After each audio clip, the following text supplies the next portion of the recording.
নমস্কার বন্ধুরা, আমি আবারও ফিরে চলে আসলাম রান্নাঘরে। আমি 3টে কাঁকরোল নিয়েছি আর একটা নারকেল নিয়েছি। নারকেলটা পুরো লাগবে না।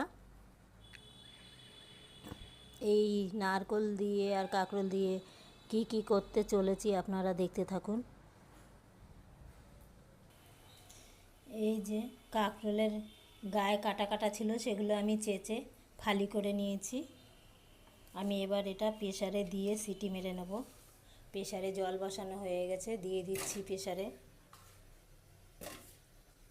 আর সামান্য পরিমাণে নুন দিয়ে দিচ্ছি।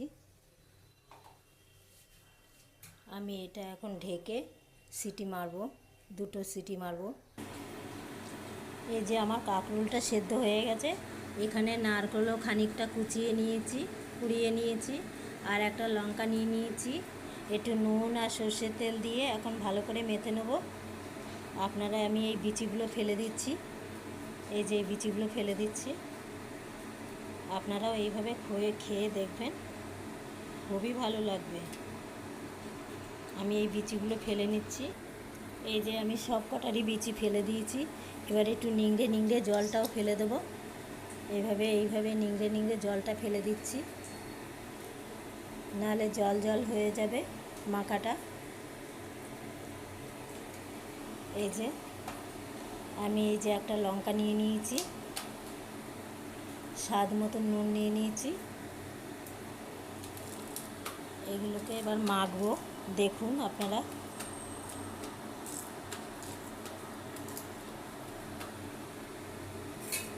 এই নারকেল কোড়াটাও নিয়ে নিচ্ছি।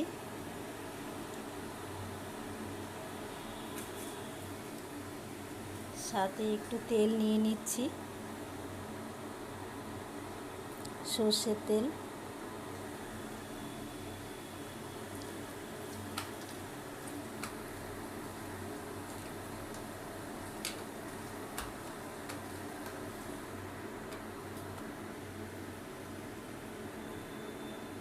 আমার কাঁকরোল সেদ্ধটা মাখা হয়ে গেছে।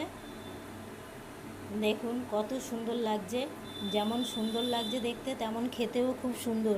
আপনারা এইভাবে করে খেয়ে দেখবেন, তারপরে আমার নাম করবেন যে না, সত্যি খুব ভালো লাগে। আমার তো এটা দিয়েই সব ভাত খাওয়া হয়ে যাবে। এটা কিন্তু খুব লোভনীয় জিনিস। আপনারা এইভাবে খেয়ে দেখবেন, আমার কথা শুনে দেখবেন। আমি যেভাবে পদ্ধতি দিয়ে করেছি, এইভাবেই করে দেখবেন, খুবই ভালো লাগবে। আজকে আমার এই রেসিপি এই পর্যন্ত। সবার যদি ভালো লাগে লাইক শেয়ার কমেন্ট করবেন।